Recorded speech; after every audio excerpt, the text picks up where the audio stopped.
Welcome to The Point of View. This is your favorite current affairs show on television. On The Point of View, we get the right guests on the right topics. We ask them relevant questions on issues that matter to you.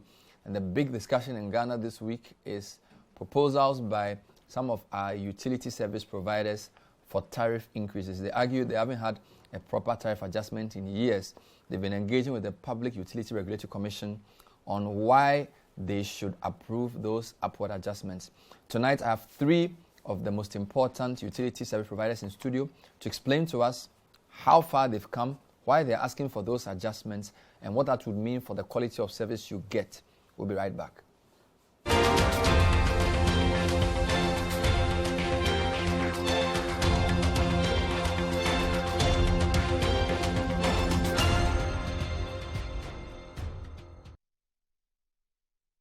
Welcome back. So tonight, The Point of View hears the case of three important utility service providers. The Ghana Water Company will be joined in studio by the CEO, Engineer Clifford Brahma. He's going to explain to us why they need an over 300% increase in tariffs. Engineer, welcome to the show.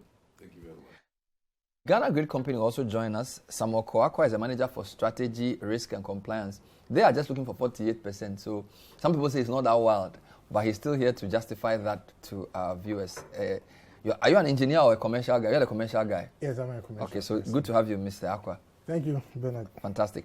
The ECG will be joined by the GM for Regulatory Management. She made a presentation earlier at the engagement they had with stakeholders, Sylvia Noshi. She will join us via Zoom. So let me start with Ghana Water. So last week there was a report we did where you had arrested some people who were stealing water. Almost every week we talk about Galamsey, Ghana Water inevitably comes up. But you are asking for over 300% tariff adjustment. I mean, that sounds very serious and drastic. Why do you need all that adjustment? The activities you have mentioned are contributors to the request for an increase in tariff.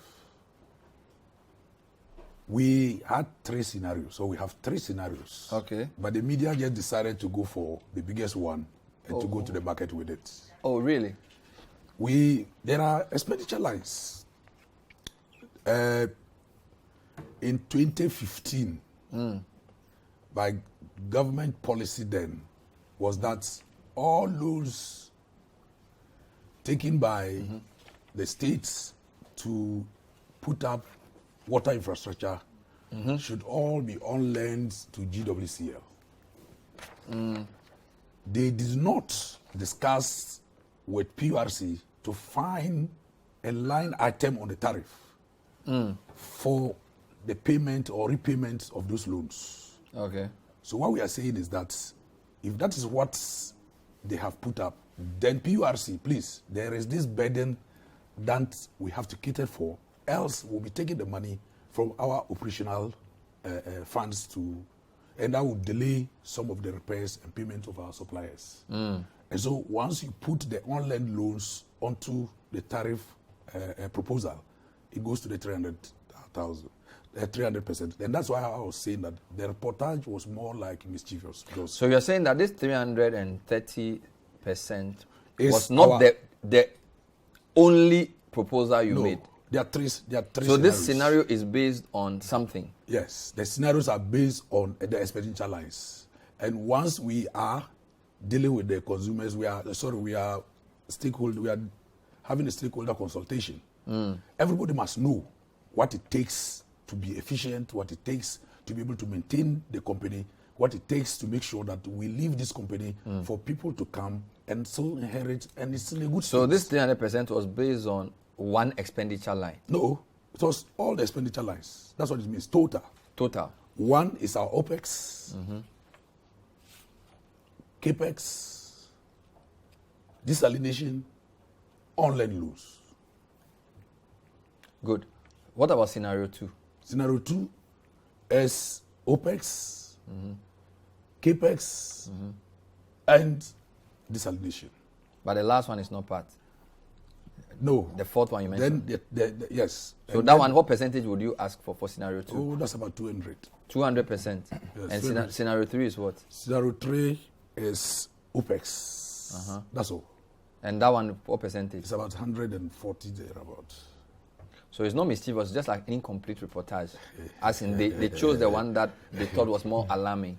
But which one do you prefer? Which of the three scenarios would work best for your company? It depends on the burden. If I will be asked to pay the on-lend loans, then they have to be captured. Who took those loans?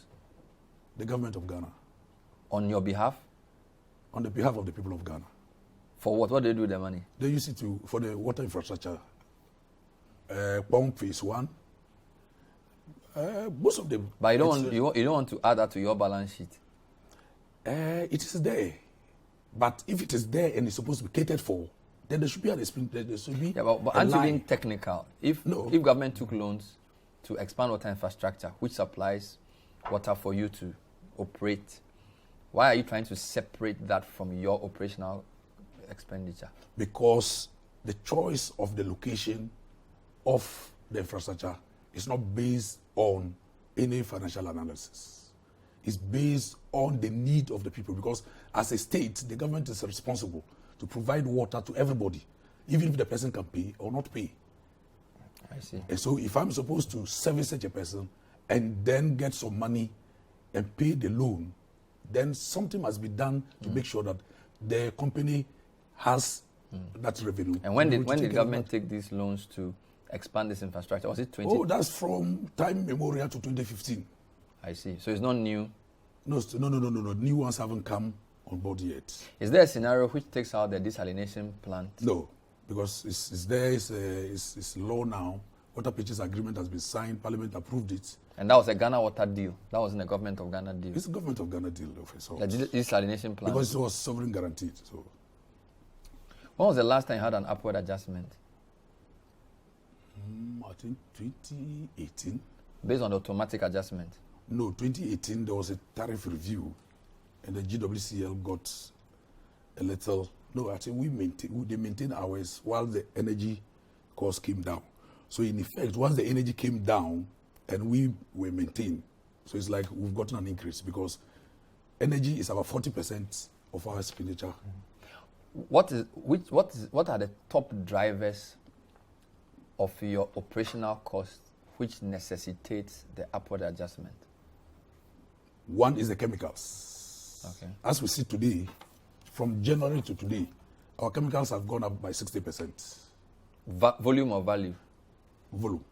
Sorry, not that's value. The value. So that's the amount cost. you spend on chemicals has gone up by 60%. Yes, and then the volume too has gone up because of the galamsey. And then other, let's just take Ouija, where we're doing 200 bucks a day. We're doing 300 bucks a day today. Is it healthy for us to keep drinking that water, by the way? Because we have corrective measures, so it's healthy. Because the way you are adding the chemicals to the water. That's why you add one and use the other to correct it. Fair enough. Yes. So chemicals is your lead cost driver. Yes. And the volume is going up because the water is getting worse. Yes. Because of galamsey. And then because of galamsey, the amount of water that you have to push into the pipes have also reduced, though the cost has gone higher. So that's how volume and value is affected. Yes. Where do you get the chemicals from? We import them. So the cost driver is the chemical, but then there's also other cost drivers. Oh, there's depreciation of the city. You don't what's the pay? You buy them regularly. How often do you buy them? We normally do the tender for a whole year, but they deliver as and when we need them. And then you don't pay in advance, so obviously. It's 3 months. So if you started paying in January at 6 cedis to the dollar and it's now 7.5, you need for 7.5 to pay. Exactly. So you have forex losses. Exactly. Which is that's what I mean. The foreign loss is one of the big expenditure. And our pumps, some of them are as old as 50 years old. So efficiency is gone down. You can't get the volumes and you consume more power. I see. So you have to take a decision to invest in it. And these are capex that sometimes are not captured on our tariff. And we need them. I see. So chemicals, number one. Currency depreciation leading to forex loss, number two. What else is key? That's a purchase of pumps and other valves, other equipments. So this purchase of pumps, how do you categorize it in your balance sheet? Is it like your they are operational. They are operational. It's not like capital expenditure. It's capital. It's capital expenditure. Because sometimes when you put, I've just but this is not. years. It's not annual. No. So my point is, so you can plan for it. Exactly. And once there has been a gap over the years, there's the need for you to... Because you said use the it's gap. 50 years, so it seems as if you haven't bought any for 50 years. But I'm sure every 5 But you years... serviced also. it. Yeah, but you can't run a company and not say... So almost every year you buy new So what pumps. it means is that you are retrofitting it on annual basis, sometimes biannually, or maybe maybe every quarter. I see. And so it's more expensive. And then And you also, Galamsey has broken our pumps in addition. so it's making it more Century Hema. expensive. Yes. I see. Then what else is a key driver? We revaluated our assets in 2018, 2.2 billion, because there has not been revaluation of the assets. So Ghana Water Company thought they had a 2.2 billion assets. After revaluation by Price Waterhouse, we got 17.2 billion. So what revenue will you generate to be able to take care of such huge assets? And so it's a very big expenditure. Is that not a technical financial point? If you revalue, it's like rebasing an economy. But and then I'm saying- sure you spoke about losses of Ghana Water Company recently from the SIGA report. Yeah, but that's SIGA, it's not me. And it's actually true. You made a Yes. lot of losses. Exactly. And So are you saying the losses are because of the revaluation? it's exactly. So When did you do the revaluation? 2018, 2019. So your net loss of 938 million is partly because of the revaluation. Exactly. The assets And look bigger. losses. Yes, assets look bigger, and your capital depreciation costs and your capital maintenance cost has not been given enough. One of the reasons you posted in your article for wanting a higher tariff was what you call the low level of the tariff itself. How do you price the water you sell to us? Normally, it's all your expenditure. The expenditure, that's allowable expenditure. PURC has allowable expenditure. Okay. So all the allowable expenditure, and this is something that there's nothing called profit attached to it. That's why I keep talking about it. Then, how much of the water can you recover? If you are recovering, but they have a benchmark. Whether you are there or not, they will not allow you to go beyond because they want you to be efficient. Okay. How much water can you recover? Then they spread the cost over the volume. I see. And that's what we get out. So you've mentioned chemicals, you've mentioned forex currency depreciation, Galamsey you've mentioned galamsey, and water pollution. water yes. pollution, all of that. You mentioned inadequacy of the tariff. But I also see desalination plant. Why should desalination plants be my problem? It should be your problem because the costs of its running cannot be taken from the enclave. And so they have to spread its costs on the entire volumes of Ghana Water Company. But didn't you They know that before you produce- set it up? You say? Am I the one who built it? You are the one who built it. But they built it for people of Ghana. Yeah, but you are supposed to. We didn't have a national committee meeting to decide. Yes, That's why I do but project evaluation. that's why you have. So if you've built a desalination plant which is not profitable, you that's- can't blame the consumer But for that's it. why your representatives approved it. They approved it on behalf of the people of Ghana. So we should blame Parliament. So take it from their salary. Why should I be the one to pay for it? If you have a plan which doesn't work and it's running at a loss, then you say we should pay more tariff because No, of that. that one, we pay the capacity charges in dollars. Why did you agree to that? Why? Who agreed to that? You can get the IPPs. I think they take dollars from ECG And whether the thing produces water or not, we are paying. Yes, it's take or pay. It's a law. I have come to. You come to meet the law. Exactly. Have you recommended that the contract be abrogated and people prosecuted? Because we are obviously causing financial loss to the state. I mean, I'm asking all of this because there's 3 scenarios you give me. All the 3 scenarios include desalination. Yes, because you should have created a scenario outside desalination. But you added that. That means that you can't do anything about it. Because water purchase agreement, government of Ghana has guaranteed it. You leave it and you pay judgment debts. Wow. So the 3 scenarios for consumers, the one they pay the least is 100% tariff adjustment. More than 100%. 100 and what? 145, 158 or so. That's your least. Yes. Wow. Because the ECG cost is a pass-through cost for Ghana Water Company. Any value they give to ECG I see. will have to be paid by Ghana Water Company. Okay. Let me just make sure my ECG rep is on before I come to Gridco. Mrs. Sylvia Noshi is the GM for Regulatory Management. She's joining us via Zoom. I just want to test if she's there. Madam, good evening. Are you there? Yes, I'm here. Good to have you. Thank you for joining us. Listening to Ghana Water, your 148 looks very low. But just like I did with him, what are the key drivers of your costs which have necessitated a review? If you can just give me quick bullet points without elaborating much, so people can just follow. What are the key reasons why ECG is requesting for an upward adjustment of tariffs? Okay. So, first of all, ECG is saying that the prevailing tariff itself was inadequate, even at the time it was approved. If you quite remember, at the time it was approved, the business, distribution business was made up of an asset owner and an operator. And so based on that, the regulator approved that kind of tariff. And the ECG is no more in that state of business. We now have the asset owner also being the operator. And that prevailing tariff at the time was a 14% reduction on the previous tariff, which was the March 2018 tariff. And we know that over the years, the tariff we have received have been very minimal increases. So whatever your proposal is, we agree the regulator takes the right decision.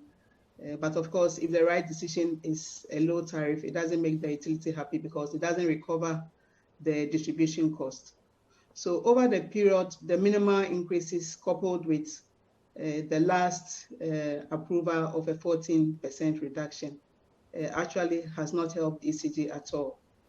And if you look at the macroeconomic situation, where at the time this prevailing tariff was approved, inflation was around 8%, and now we have inflation to be 19.4%. If you pick exchange rate as well, exchange rate was around 5 cedis to the dollar. Now you are looking at around 7.8 cedis to the dollar. You also would agree with me, or you may not know about this fact, that the world market prices for metals have increased consistently over the last 2 years. Distribution inputs are mainly imported, and these inputs are made from metals, mainly copper and aluminium. And copper and aluminium prices over the last 2 years have increased consistently to an average of 4%. In fact, within this year, March, April, they both increased just for the month around 4%. And so if you come to consider the exchange rate and the fact that ECG imports most of its equipment or materials, then you can imagine the costs that ECG is faced with, considering the current prevailing tariff. And so in terms of costs, we are operating a cost that the tariff we have now does not come close to meeting the cost that ECG is incurring.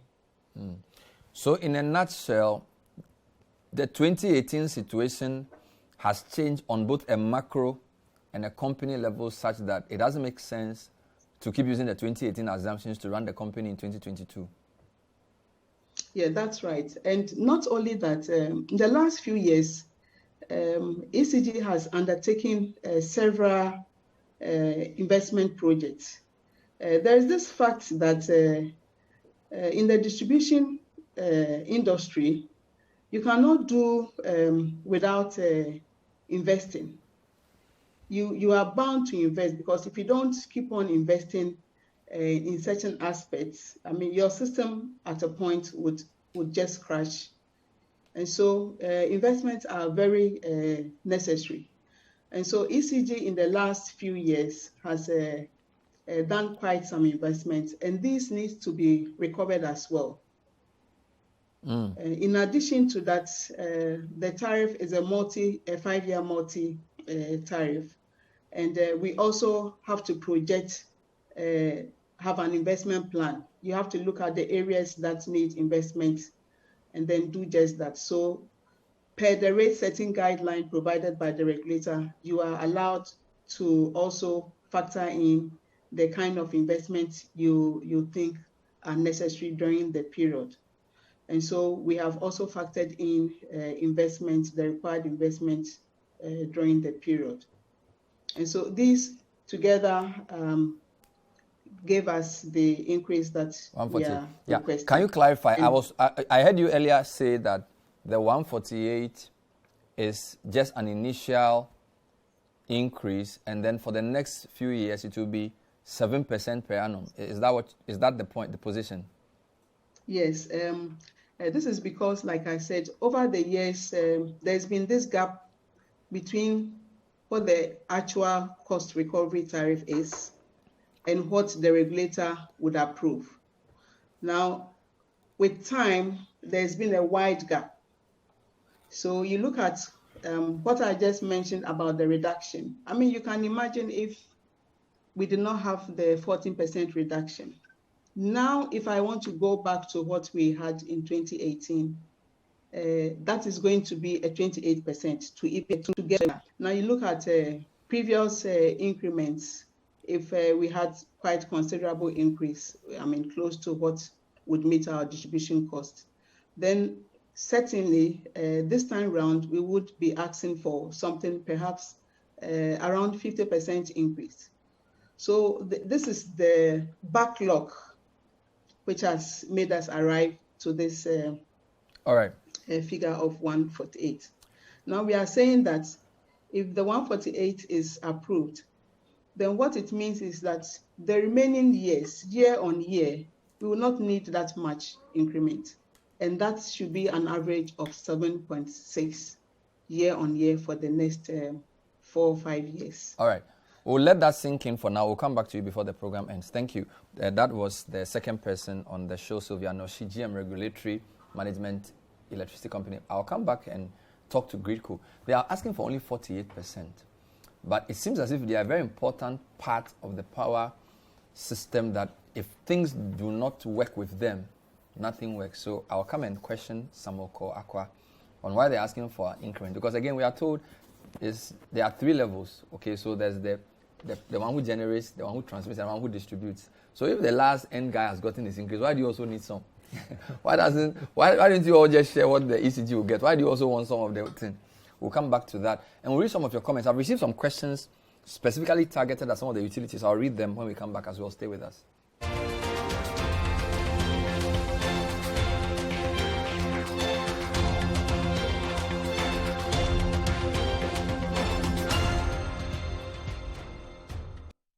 Welcome back. Tonight on The Point of View, we're giving 3 key utilities the chance to explain why they want tariff adjustments upwards. Earlier in the day, they met with stakeholders to explain their position, but we feel our viewers need to hear as well. Engineer Clifford Brimer is the MD of Ghana Water Companies in studio. Samoko Akwa is the manager for regulatory risk strategy and compliance, I guess, from Gridco. Sylvia Noshi is the GM for regulatory management of ECG. Samuel, let me come to you. You are in the middle of the chain. Yes. So I thought, as for you, you deal with VRA and ECG. You don't have any business with us. So why are you asking for any tariff matter? I mean, you know what I'm saying? Yeah. ECG, we buy from ECG. So you can understand if ECG wants us to raise. VRA and IPPs produce power. So I can understand if they want to sell the power like a producer price to ECG, for ECG to sell to us. Why is Gridco also asking for something? What's your role in this matter? All right, thank you, Bernard. So let me put the issue in context a little bit so that our viewers can understand. So if you look at the electricity value chain, you rightly said that we are in the middle of the value chain. Yeah. We would have to evacuate the power from wherever they are generated, from either VRA or any of the independent power producers. Now, if you look at the investment we need to make in the grid, this includes several circuit kilometers of transmission lines, substations, and then equipment that will ensure that the quality of service is at the level that the regulator requires us to do so. So over the period, we have made these investments. Let me go back a little bit. When Greco was hived off from VRA, we took over the legacy assets of VRA, the transmission assets. In 2011, we undertook a study to look at the investments that are required in the grid. And we approached the regulator for a tariff to be able to make these investments. I must say that during that time, it was difficult for us to even get funding from any financial institution because Greco didn't have any balance sheet at the time. So we got a tariff that helped our balance sheet to look presentable enough for investors to want to extend some credit to us. Government and the development partners also augmented our efforts at this. We invested over $500 million in the grid, building new lines. And that's what saw the 330 kV transmission lines that we have now, providing reliability to the grid. Now, after 2014, we realized that the investments that we had made from those years were paying off. But we got to a point where the capacity that we had injected was gradually being eroded away. We looked at our master plan again. We tried to engage several other financiers to invest in the grid. We did so, and unfortunately in 2018 we had a reduction in tariff. I think Sylvia alluded just like to the same thing, yes. So this affected us badly, and over the last 5 years or so, we have had to go through some financial restructuring. What we did was to look at our books, to deleverage so that we don't have a debt overhang in the company. And it's not as if the investment requirements have dwindled since we've not been financially stable enough to make these investments. The investment requirements still keep growing. If you look at the annual growth in demand, it's over 7% per annum, and we need to match up these investments. The legacy assets that we took, we carried over from VRA, these are as old as 30 years, 40 years. And some of them have reached a stage where we would have to replace completely. There are corridors that we have serious congestions and we would have to build redundancies. There are substations currently that have single transformers. So it means that you cannot even take a transformer out to do maintenance. So if you look at all of these issues that we have in the grid, and when we have any disruption in service, it's much widespread than our sister utilities. So when you have a problem with one of your areas, you can take off the whole. Yes. I just don't understand. In Accra alone, what's your relationship with? Do you have a direct relationship with consumers? I know you do bulk metering and billing. So when you say you want a tariff adjustment, how does that work? Is it for your bulk customers or for all of us? So because you are part of the chain as an end user, it would also increase your price of electricity because there's a margin they add for you exactly in the final because, tariff. Okay. So we need to be recompensed for the evacuation of power to ECG. So ECG is one of our customers. ECG, we treat ECG as one. In fact, ECG is our biggest customer. They control about 75% of the revenue streams of Greco. So we look at how much it costs us to transmit per kilowatt of electricity to these consumers. And what we are asking for is a 48% increment in the first year. And in the outer years, we are doing something less than 10%. So if you look at the average year on year, we are actually asking for 10% every year for the next 5 years. But you seem to be a very profitable company because you had a net profit of almost over 250 million in 2020, according to the State Ownership Report. That was a good turnaround because 2019 you made a loss. So if you are doing so well, can't you use the money you are making in terms of your surpluses to reinvest? Why are you asking for a tariff adjustment? You are not like other people making losses. Like, we sitting. You are making profit. So what's your problem? So the issues that engineer faces in his area are quite different from ours, although we have some few similarities. The issue really is that I mentioned that we had to be intentional about our capital structure. Okay. So when we realized that our books were so bad we couldn't borrow, we needed to make sure that we infuse some efficiencies into our operations. So without even asking for a tariff, there are some efficiency measures that we have taken in Greco. We had to track our fleet of vehicles to ensure that they are efficiently being used. We had to look at the optimal staff strength that we require in our operations. We needed to develop a paperless environment. We have adopted an ERP system so that it's easier for us to communicate and coordinate our activities enterprise-wide.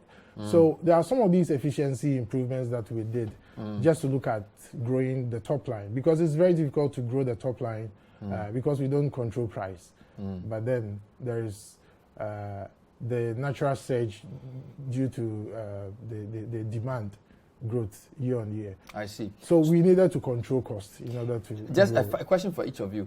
If the proposal that you make is not accepted, what will happen? So let's assume, if you look at the macroeconomy, there's so many things going wrong. Inflation has gone up, as you rightly said. The economy is in difficult times. Wages have not increased. So if the consideration is that, yes, on paper, your argument will be legitimate, but the people of Ghana cannot afford to pay more at this time, what would that mean for your company?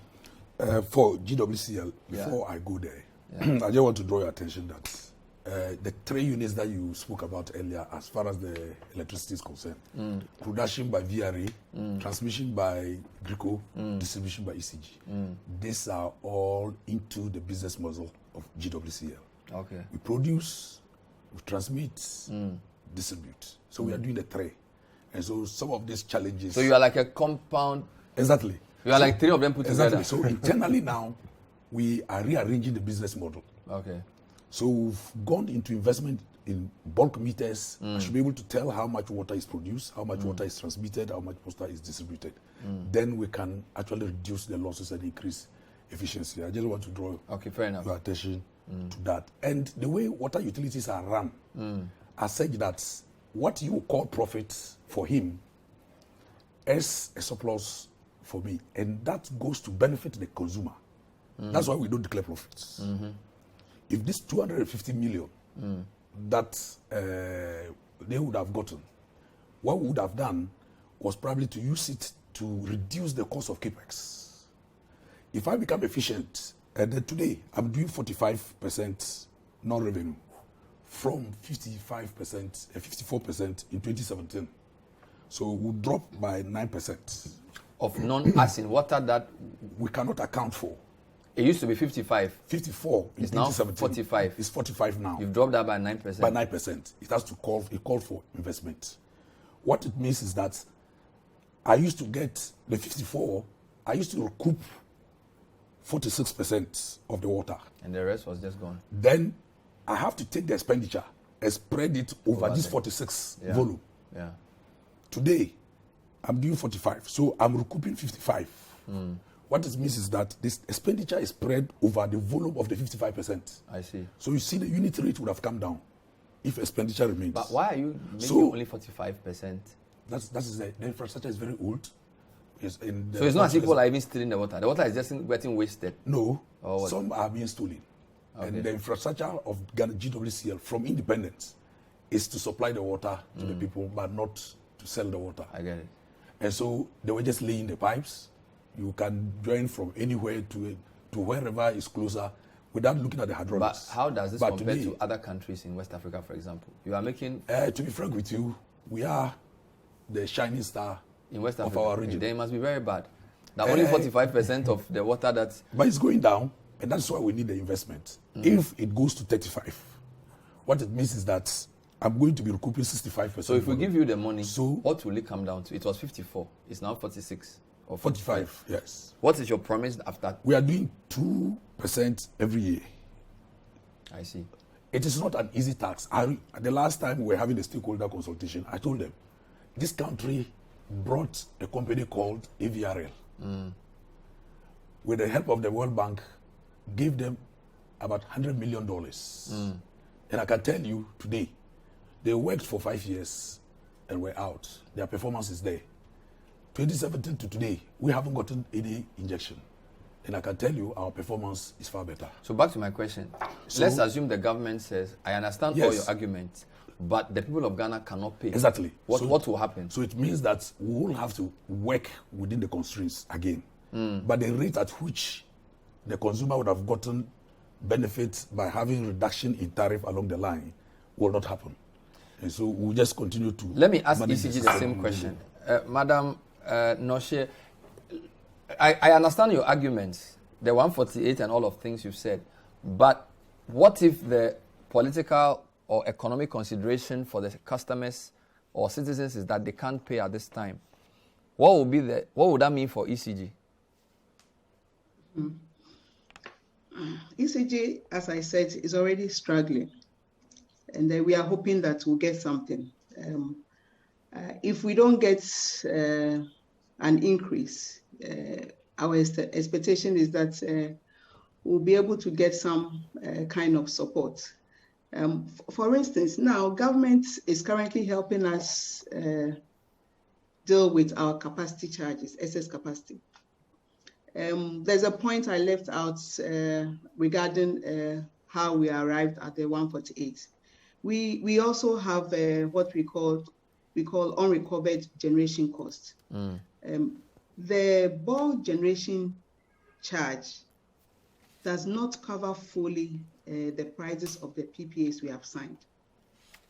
We also have newly commissioned plants whose tariffs are not part of the bulk generation charge, but we have to pay them. And the impact of the exchange rate is that these IPPs send us invoices which we have to pay in dollars. And the PRC dollar rate still remains at 5.3 since the last tariff approval. And you can imagine what the exchange rate is today. Wow. Last year alone, ECG incurred $867 million as forex loss. So you can imagine if we are going to continue paying IPPs at the current market exchange rate. That's serious. And if in 2021, it cost ECG $867 million just for forex losses, then if the company has to continue in this direction, I bet it will be a struggle for ECG. Okay. I mean, we'll try our best to continue to provide our cherished customers with the service. Thank you. We surely face some challenges. This is still the point of view. We're trying to hear out some of the utility service providers. Tonight is about listening to what they have to say. We have a lot more time to delve into some of their arguments on subsequent editions. We'll be right back. Stay with us.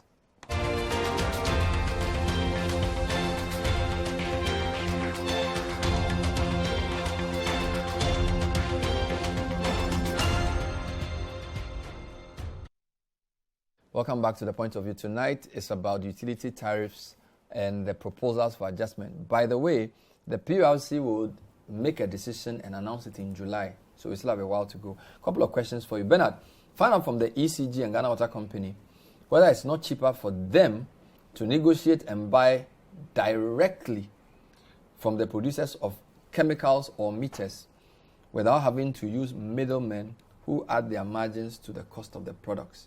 This is from a listener or a viewer. Another one is coming in, and the person is saying, are ECG and Ghana Water post-billing us after the free COVID? All of us, especially those in the media who are covering these issues. Then they should Israelis have a very deliberate and calculated strategy in the immediate. Enough of the hardship under this government. Let's deal with those two issues.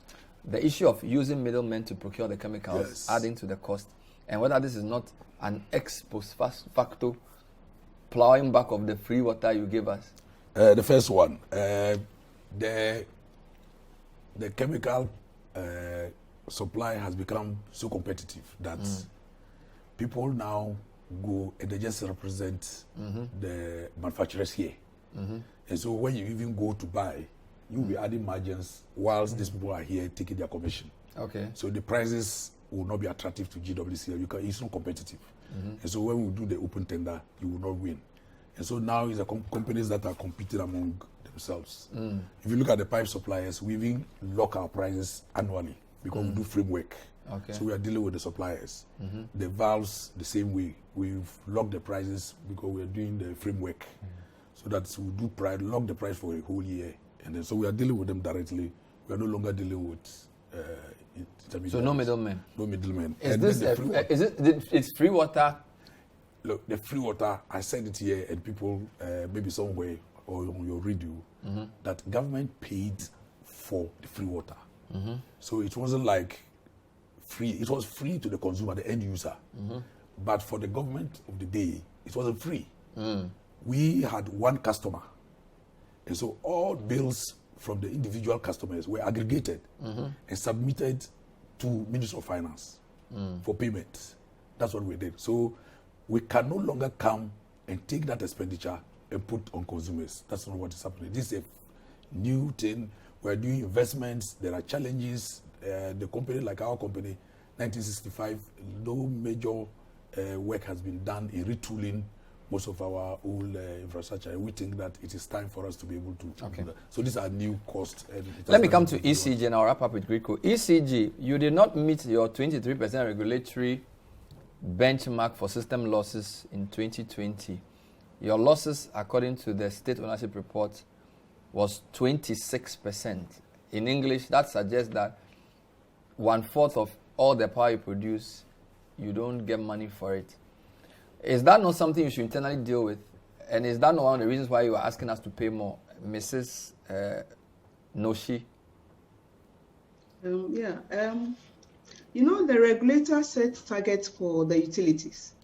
And the target set for us by PRC is 22.6.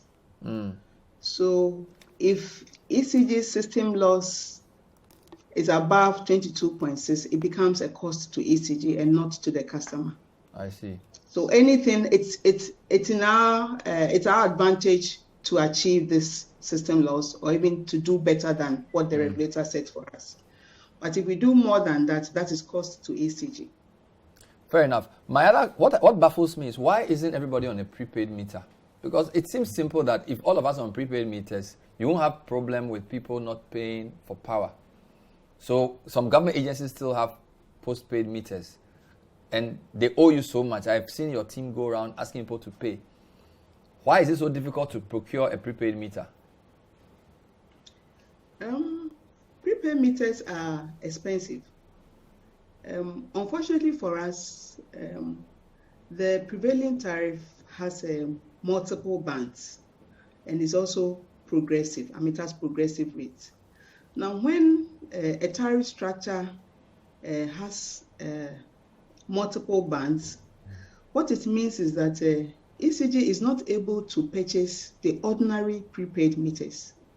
ECG has to buy expensive meters that can mimic the tariff. And so in ECG's proposal, one of the things we recommended to the regulator is for the multiple bands to be collapsed to about 2 bands. Now, if the tariff structure is not complex like this, then it will afford ECG the opportunity to buy ordinary prepaid meters. And in that case, we can buy more meters and make sure all the credit meters, are removed and replaced with prepaid meters. But as we stand now, it costs us so much to buy a prepaid meter that can mimic the tariff. But we know it's one of the means for us to have a easy revenue. And so ECG is going to continue or continues to deploy prepaid meters in areas where we have credit meters. In fact, some of the ministries, departments, and agencies already have credit meters. I see. And they actually pay the bills. The problem is the delay, but they eventually would make the payment. But it's a good idea, and we'll engage them so that those... Somebody alleged by way of message tonight that you have middlemen who you procure the meters from, which adds to the cost build-up. Is this correct? I don't think so, because we even have meter manufacturing companies in Ghana. Really? We have Electrocash. We have several of our meters now being made in Ghana, either manufactured in Ghana or assembled in Ghana, and that helps reduce the cost. I see. Let me end with Greco. Last week there was a system disturbance. Monday, May, I think it was over the weekend, and you mentioned the places it affected. Are these things evidence that the system needs investment, or this is completely unrelated?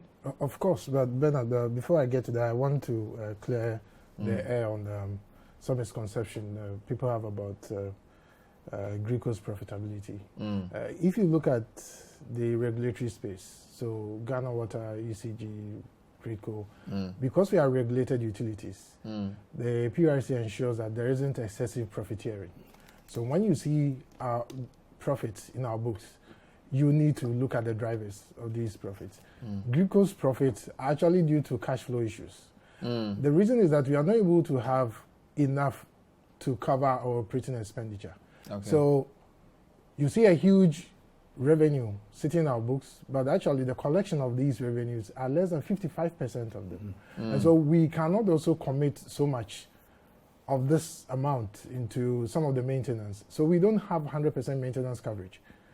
We have some of our lines that are experiencing corrosion. We are not able to replace all of these conductors and insulators. And so you look at the profit and you can see that it's a little bit artificial because of the issue. Talk to me finally about the system disturbances and this. Yes, the system disturbances. I made mention earlier that we have overloaded lines. There are areas where we have radial lines. Radial lines meaning that there is just one line going to a customer. So if you take it out, there isn't any alternative route for the power.